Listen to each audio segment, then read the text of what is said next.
It's an honor to be here with you all today. I started my term as your NCAL chair last year with a strong vision of where assisted living is headed. Then the world met COVID-19.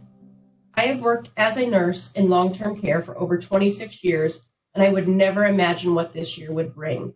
We all have learned how to handle a typical virus, but this is anything but typical. I don't have to tell you how challenging this year has been. You are living it, and your stories are no different than mine.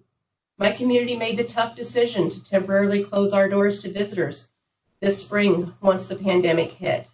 As an independent operator, you know this was financially stressful, but it wasn't the most stressful. The hardest thing was to witness the impact on my residents and my staff. Closing our doors meant residents couldn't see or hug their loved ones. My staff was faced with overwhelming challenges, like how to keep our residents safe with already scarce resources, in addition to keeping them wanting to thrive without the touch of their loved one. As assisted living communities, most of us don't typically provide much isolation care, thus causing a horrible shortage of the necessary supplies needed to keep each other safe. We were unable to order the necessary resources through our vendor partners, as these were being allocated to other provider types. We relied on staff, families, and volunteers to provide us with cloth masks and other PPE.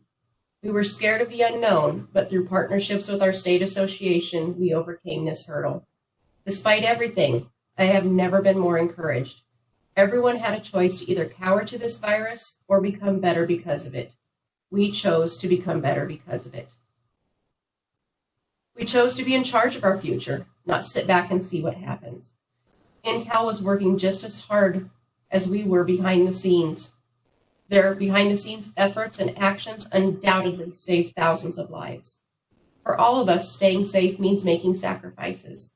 My husband and I celebrated our 30th wedding anniversary this year. Instead of taking the big trip that we had always planned and dreamed of, we decided to social distance on a lake in Kansas. It was much different than what I had planned for this big milestone in my marriage. Just as my residents must sacrifice, so must I. I did this for my residents and my team. They are also my family. I cannot imagine a world where I can't hug my family or hold their hands. My staff has that same passion and has been tremendous at holding each other accountable. The good news is through that accountability, my building has remained COVID-free. Much of that is thanks to my amazing staff. But I would be remiss not to mention AHCA and NCAL's role. The association was quick to move once we realized the potential consequences of the virus. Leadership made educated, smart recommendations on restricting visitor access.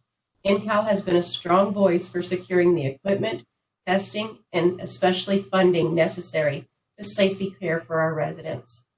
The proof is in last month's announcement that the assisted living operators were eligible to apply for the Health and Human Services Phase 2 General Distribution funding. That was a huge win for our profession. So where do we go from here? There are still many unknowns, but fortunately, we do know a few things. We know that having a strong ability to provide clinical care inside our assisted living communities is more important now than ever.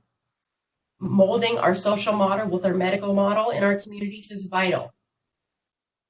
And continuing to fight for the resources we need to provide the best care possible, pandemic or not, should and will remain our top priority. It is important to continue working closely with NCAL as we move into the future that has forced us to change how we take care of our residents. I promise to remain committed to keeping our regulations at the state level as we move into a new future of assisted living. This has been a stressful year, but I want to say thank you. Thank you from the bottom of my heart. Thank you to everyone who has worked so diligently and sacrificed so much.